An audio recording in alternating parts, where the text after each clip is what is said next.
એ સંસારની આપણે ઉપર તો શ્રી આચાર્ય ચરણે કૃપા કરીને આપણને શરણે લીધા, પ્રભુથી સંબંધ કરાવ્યું. આને યાદ કરો ભાઈ, એ સંબંધને યાદ કરો, એ શરણાગતિને યાદ કરી અને આ મોહજાલનો જે એવી જે જાળ છે કે જેમાંથી ન છૂટી શકાય એમાંથી છૂટવાનું એમની કૃપાથી પ્રાપ્ત થાય.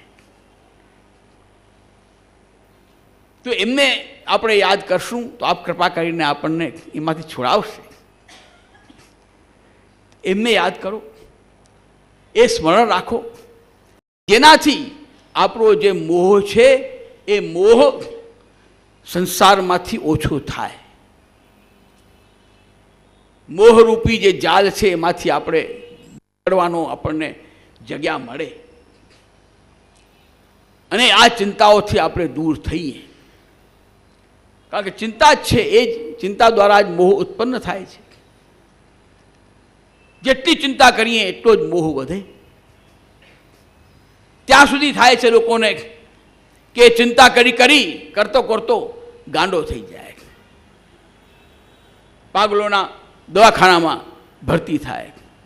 ઘણા એવા હોય કે જે સાવ ગુમસુમ થઈ જાય, ન બોલે ને ચાલે, કાંઈ કરે નહીં.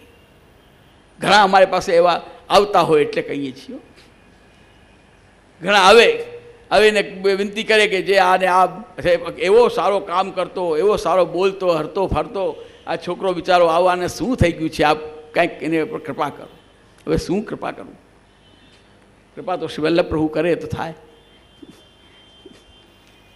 ને. આપણે આપણા કર્તવ્યને ને આપણે આપણા જે આપણું ગંતવ્ય છે, આપણો ધ્યેય છે, એનું આપણે જ્ઞાન કરીને એ રીતે ચાલીએ તો થાય. નકર આંધળા બનીને આંખું વીંચીને આપણે ક્યાંય જવા માગશું તો આપણો જે ધ્યેય છે આપણને પ્રાપ્ત નહીં થાય. તમારે જવું છે કાંદીવલી કે મુંબઈ જવું છે અથવા ઘાટકોપર જવું છે ને તમે આંખું બંધ કરીને જાશો થોડી જવાશે ભાઈ. આંખું તો ખુલ્લી રાખવી પડશે ભાઈ. આંખો ખુલ્લી નહીં હોય ત્યાં સુધી તમે રસ્તો નહીં ભાળી શકો.